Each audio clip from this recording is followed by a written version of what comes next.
Bonjour à tous et bienvenue sur ma chaîne. On se retrouve aujourd'hui pour découvrir la Porsche 911 Turbo S Cabriolet type 991.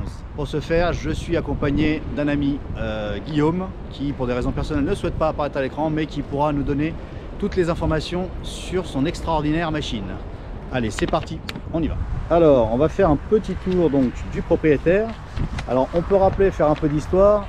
Donc la première génération de Porsche Turbo est apparue en 1975, donc c'était là le type 930. Donc elle a été commercialisée de 1975 à 1989 et les puissances étaient comprises entre 260 et 300 chevaux. Il faut savoir que là on est sur 580 chevaux. Donc il y a eu une belle évolution, on était sur propulsion alors que là on est sur 4 roues motrices. Et les vitesses maximales aussi ont bien évolué puisqu'on est passé de 240-260 km/h à plus de 330 km/h. Donc voilà, après bon, il y a eu différentes évolutions, type 964, type 993, 996, 997 et donc celle-ci 991, donc c'est la 6e génération, la 7e, voilà, phase 2, et la 7e étant apparue donc et qui est le type 992. Donc pour parler plus particulièrement de celle-ci, donc elle a été commercialisée de 2016 à 2019. Les intervalles de révision sont tous les 60 000 km. On est sur une longueur de 4,50 m, largeur sans les rétros de 1,88 m, une hauteur de 1,29 m et un empattement de 2,45 m. Le poids à sec, oui, est de 1675 kg. Donc le coffre, comme on l'a dit tout à l'heure, avant est de 115 litres. La puissance fiscale est de 49 chevaux fiscaux.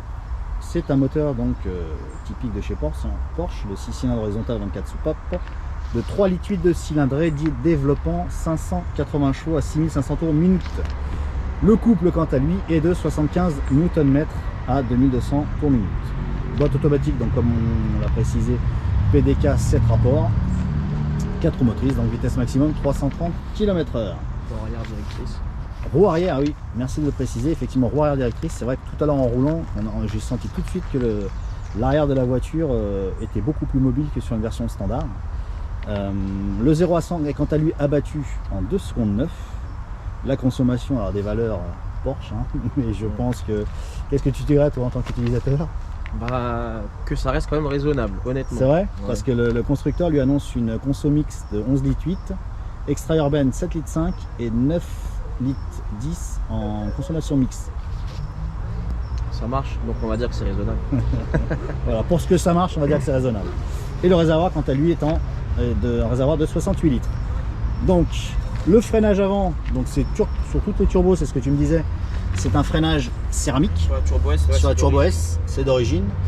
Donc, on est sur des pneumatiques de 235-35-20 à l'avant. Donc, on voit l'étrier est énorme. Elles sont magnifiques les jantes. Donc ça c'est quoi? C'est rappel de veilleuse? C'est ça. Rappel de veilleuse sur le bouclier avant. La trappe à essence, donc classique chez Porsche, hein, sur l'aile avant droite. Les rétroviseurs sport.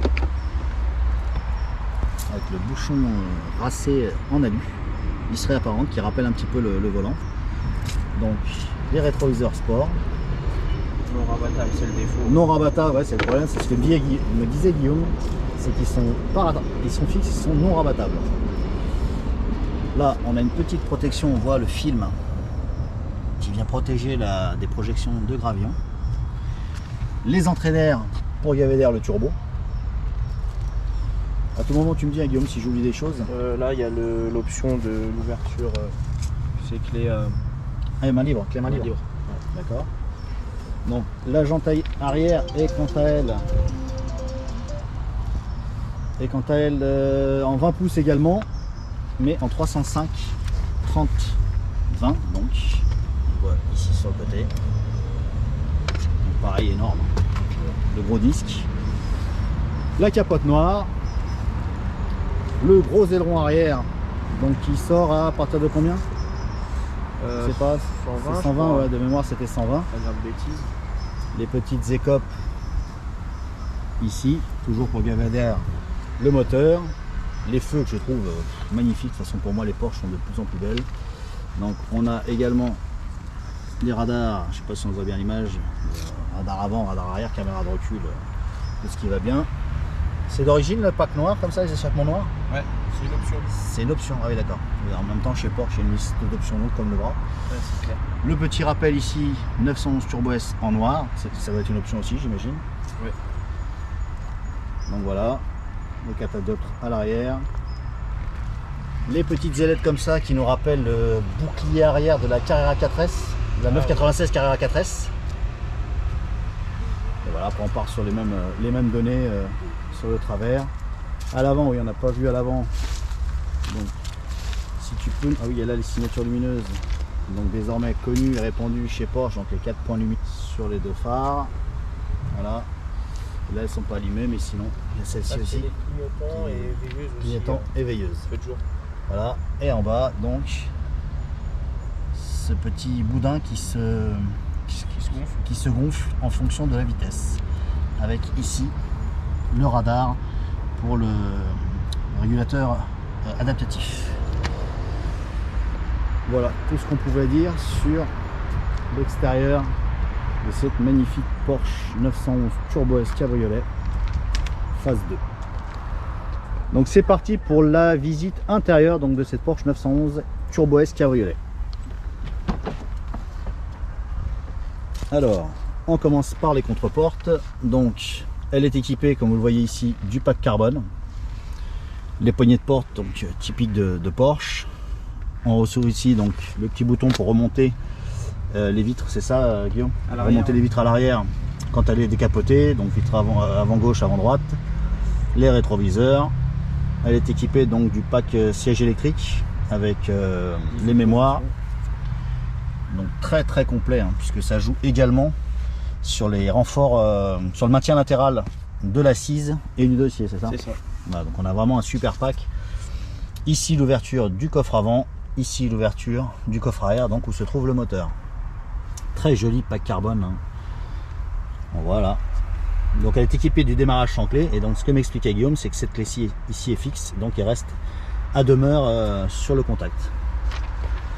Si je ne me trompe pas, tu as le pack chrono aussi? C'est ça. C'est ça avec l'horloge là-bas? Ouais. Donc je vais m'installer au volant pour vous montrer le cockpit. Hop, peut-être reculer un peu le siège.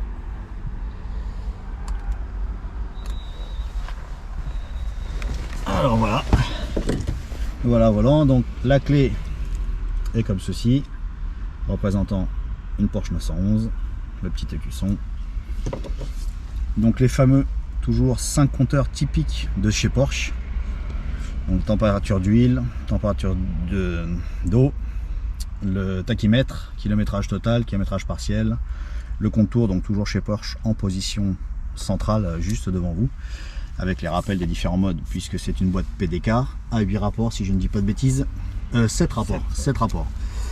Donc le petit rappel, donc nous sommes dans une Turbo S, l'heure et à côté donc l'huile, température d'huile et carburant. Donc la petite horloge avec livrée avec le pack chrono,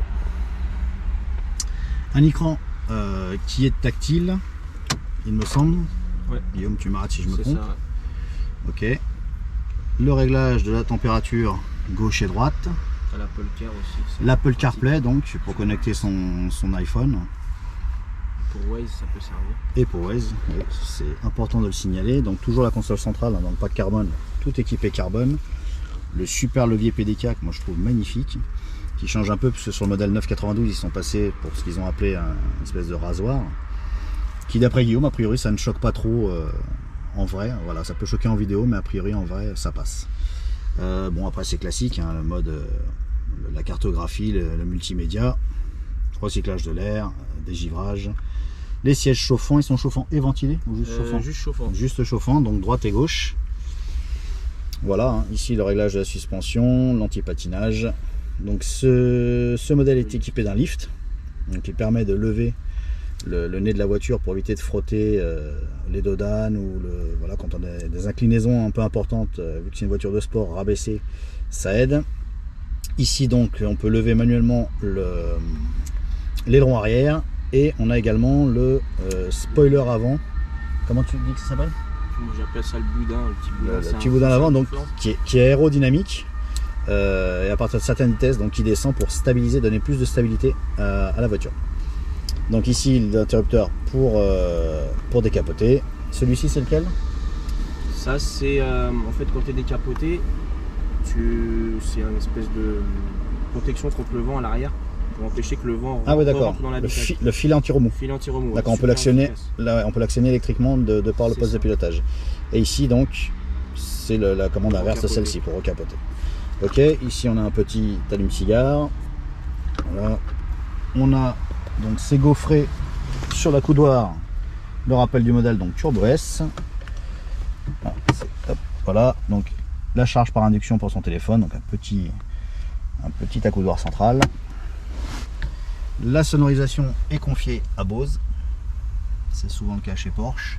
Donc des airbags latéraux, le reste de la planche de bord est comme ceci. Le ciel de toit, voilà. Les appuis, donc le logo gaufré sur les appuis-têtes, magnifique. Les petites places arrière, puisque oui, ce véhicule est homologué 4 places. Donc je crois qu'au-delà d'1m60 c'est compliqué, si je dis pas de bêtises. Voilà.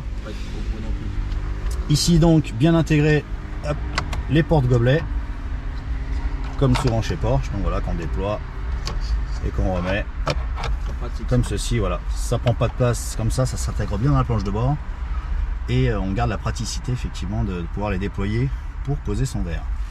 Le cuir est magnifique, perforé, rien à dire. On dispose sur les côtés de poches aumônières.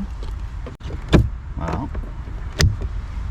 Bon après c'est pas ce qu'on lui demande d'avoir de multiples rangements, c'est avant tout une voiture de sport. Et quelle voiture de sport! Voilà, on va donc. Le voyage est vraiment très bien.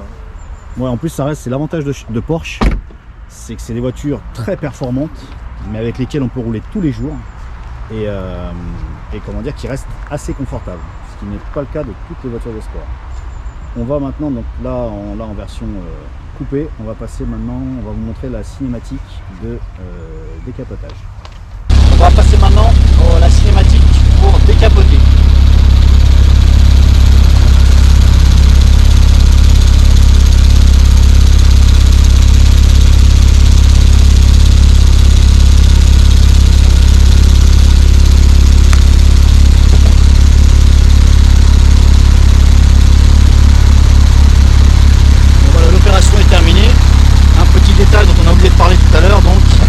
L'avertisseur d'angle mort, c'est la première fois que je vois ça, donc n'est pas situé comme sur beaucoup dans le rétroviseur, mais il est situé ici.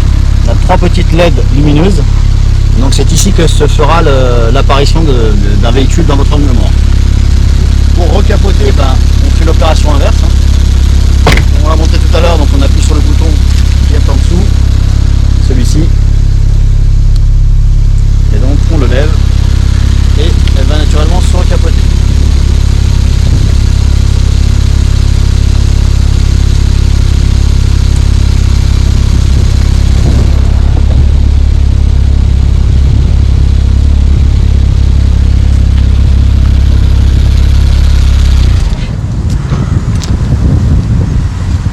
Donc ma faute, j'avais oublié de vous parler de ce magnifique volant et de l'instrumentation de travaux de bord dans mon descriptif de la planche de bord.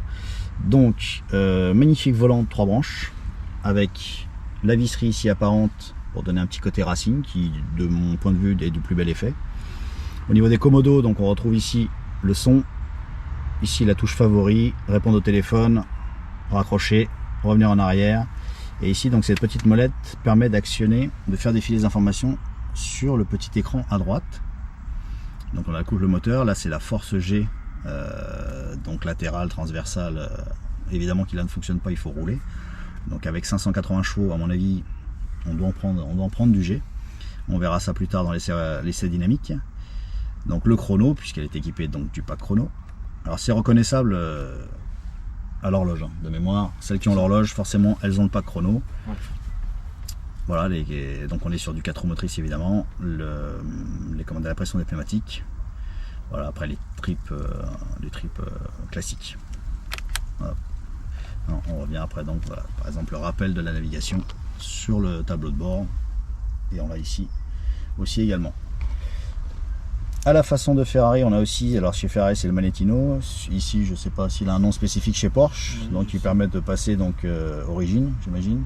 Ça c'est confort, sport plus et individuel. Et individuel, donc on paramètre On paramètre à loisir les différentes positions de la voiture, que On ce a soit. le petit bouton central aussi.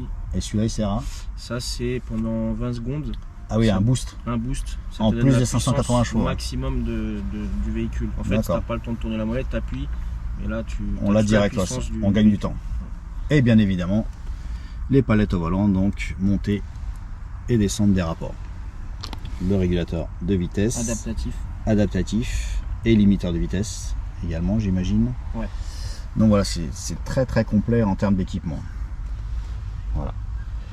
On va parler maintenant, on va ouvrir le capot moteur, donc qui se trouve ici, pour vous montrer ce. Continuellement, faut que tu fasses. Ah, faut l'appuyer continuellement. Ouais. Encore. Je suis à fond là. Non, rappuie. Là, c'est rapide. Ok. Ah, l'ouverture est électrique. D'accord. Alors bon, c'est comme la comment dire la Targa que j'avais essayé. On voit pas grand chose. Hein. Il y a simplement de quoi faire les appoints, donc de liquide de refroidissement et d'huile moteur. Tout le reste est capoté. Donc il y a de la main d'œuvre pour accéder au moteur. Donc voilà le bel aileron qui est en position sortie. Là, ça sert le coffre. Quand tu es capoté, tu veux faire du voyage. Ici on peut faire. Ah oui, cette partie-là. Ah oui. Pas mal de choses. D'accord, oui, ça a l'air de rien, mais effectivement, en plus du coffre avant qu'on va découvrir juste après, oui, ça fait un petit espace de rangement. Et sur ce type de véhicule, c'est pas inintéressant d'avoir du rangement. Alors après, on peut rabattre aussi. Voilà, Guillaume voyage avec ses enfants derrière, pour l'instant parce qu'ils sont petits. Donc c'est l'avantage aussi de Porsche, c'est qu'on peut voyager à 4. Donc effectivement, en plus du coffre avant qui ne fait que 110 litres, on peut avoir cette petite partie, donc uniquement en mode capoté. On va de ce pas donc aller voir le coffre avant, donc en actionnant cette fois-ci le petit bouton ici. Hop.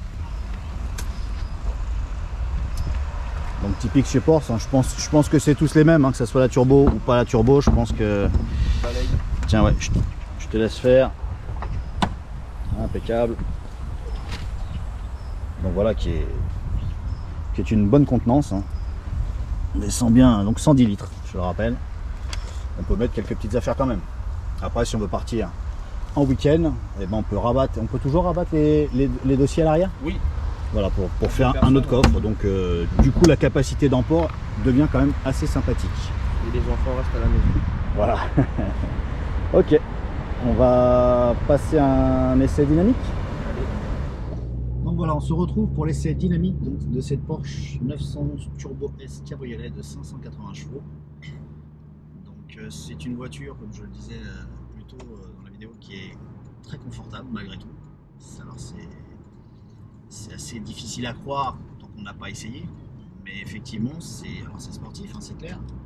Mais on peut envisager de faire des kilomètres à son bord sans arriver complètement fracassé à destination. Pour rappel, moi pour info plutôt, j'ai un de mes oncles qui anciennement avait une 930 turbo et on a fait Paris et Portugal avec. Alors je l'ai jamais fait aussi vite, on avait mis 12 heures à l'époque et on était un peu plus cassé que ce qu'on peut l'être aujourd'hui avec tous les progrès qu'a fait l'automobile dans ce type de véhicule. Donc voilà. Guillaume, parle-nous un petit peu, est-ce que tu peux nous parler donc, de ton parcours automobile, des différentes voitures que tu as eues pour en arriver aujourd'hui à ce monstre? Alors, j'ai commencé. Ma première voiture, c'était une BMW E30 cabriolet qui était dans un sale état vraiment, que j'avais acheté avec un pote. Ok. Et donc après, je suis passé sur un Z4 3 litres. D'accord, sympa aussi. Ouais. Ensuite, j'ai eu un R8 V10. Autre chose encore. Ouais. Et puis là, j'ai découvert Porsche. Après, j'ai eu une Targa 4S 991 phase 2. Et c'est vrai qu'il y a eu un gros étonnement au niveau du confort. Justement, tu parlais du confort. Très très confortable. Et j'ai fait aussi France-Portugal avec. Et vraiment, t'arrives pas cassé. Hein. Mais pas du tout. Ensuite, qu'est-ce que j'ai eu? Après, j'ai eu le Maserati Gran Turismo. C'était la Grande Sport, là. La Sport. Avec le moteur, le fabuleux moteur Ferrari. Ah, il faisait un bruit effectivement. Maserati, ils ont réussi à gérer la sonorité de manière remarquable. Et effectivement, il y a un bruit qui est juste spectaculaire. Ensuite, je suis passé, j'ai acheté 997 Turbo S phase 2. Un avion, clairement. Comparé justement à celle-là, tu vois, j'avais plus de sensations. Un petit rappel d'alerte de franchissement dans l'angle mort. Détection d'enrôlement. C'est pratique ça. Ouais. Ça évite des galères. Donc plus de sensations avec la 997 Ah ouais. qu'avec celle-ci. Celle-là, ça marche fort, attention. Hein. Mais au niveau sensation, l'autre elle met un coup de pied au cul, mais Plus sensationnel. plus sensationnel. Vraiment. Celle-là, elle est beaucoup plus aseptisée, confortable, il y a moins de bruit. Ouais, ils l'ont rendu plus confortable, c'est-à-dire qu'il y a des chevaux, ça marche fort, Ça marche très fort. mais ils l'ont rendu aussi plus confortable. C'est ça. Et j'ai aussi une Panamera Turbo S hybride. Donc là, ouais, niveau confort, forcément, Après, c'est pas le même délire. Là, on est plus sur de la berline sportive. Là, on est vraiment dans l'histoire de Porsche qui est la 911. Voilà, qui est à mon sens. Hop, on voit la petite détection de lumière. Vraiment, c'est sympa. Et donc, voilà, là, tu es en mode, mode confort là. en mode confort, on le voit sur la petite molette. Je sais pas si on voit, c'est allumé en rouge là. Et après, on peut passer en mode sport. Alors, donc, mode sport, voilà, on a entendu, je sais pas si on a entendu la vidéo, l'échappement, la sonorité de l'échappement, c'est un petit peu modifié. Grade aussi, Alors, c'est l'échappement d'origine. c'est d'origine. On va savoir que c'est pas chez Porsche, moi j'adore Porsche, hein, mais c'est vrai que la sonorité, c'est pas spécialement leur point fort. À moins d'installer une ligne complète de chez Gembala ou Descartes ou je ne sais qui les commercialise, mais voilà, ce sera jamais le prix d'une Ferrari par exemple ou d'une AMG. C'est un sport plus. Voilà, donc en Sport Plus, on sent tout de suite qu'elle s'est énervée un peu plus là. Il y a des déflecteurs qui ressortent, plein de roues qui montent. Voilà. On ne voit pas parce qu'effectivement la rétrovision sur une Porsche c'est pas fabuleux. À la fois c'est pas ce qu'on lui demande. Donc là en fait le déflecteur avant présent sous le bouclier avant donc c'est déployé pour améliorer l'aérodynamique. En gros on est en train de lui dire attention on va s'énerver. Il y a le fameux bouton, on va essayer. Hop, le fameux bouton.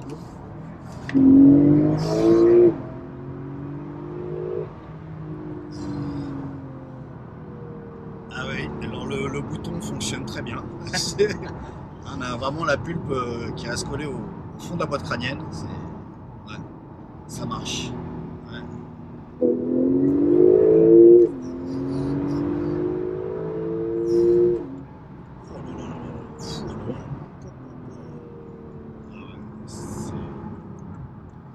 Tout ça dans un hurlement ouais. Impressionnant. Bon, je les ai pas comptés, mais je crois qu'ils sont là. Les 580 canassons, je pense qu'ils sont là. Ouais, ça marche très très fort. Effectivement, à ne pas mettre entre toutes les mains. C'est vraiment une arme redoutable et j'imagine que sur circuit, ça doit. Alors, peut-être pas la version cabriolet, parce que du fait qu'elle soit cabriolet, elle a pris un peu d'embonpoint, puisqu'ils sont obligés structurellement de renforcer. Mais ça marche très très fort. Sur autoroute allemande, je pense qu'il y a moyen de se régaler. Ou en sortie de péage, mais bon, en France, malheureusement, c'est vrai qu'on est assez limité par nos amis de la maréchaussée. Allez, encore un.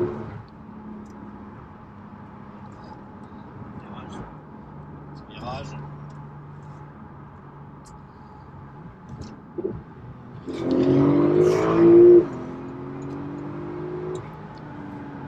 Donc le freinage avec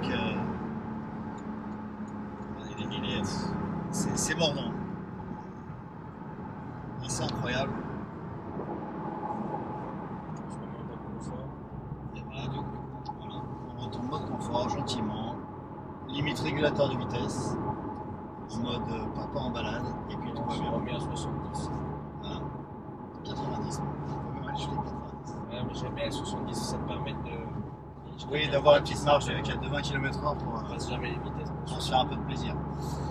Donc voilà, bah écoutez, notre vidéo touche à sa fin. J'espère qu'elle vous aura plu. Si vous n'êtes pas abonné, bah, je vous encourage à le faire, à activer les notifications pour être tenu informé de mes dernières vidéos. N'hésitez pas à partager, liker, commenter si vous le souhaitez. Les commentaires sont toujours les bienvenus. Je remercie Guillaume donc, pour m'avoir accordé ce temps et l'essai de sa fabuleuse Porsche 911 Turbo S. Et moi je vous dis à bientôt dans une prochaine vidéo.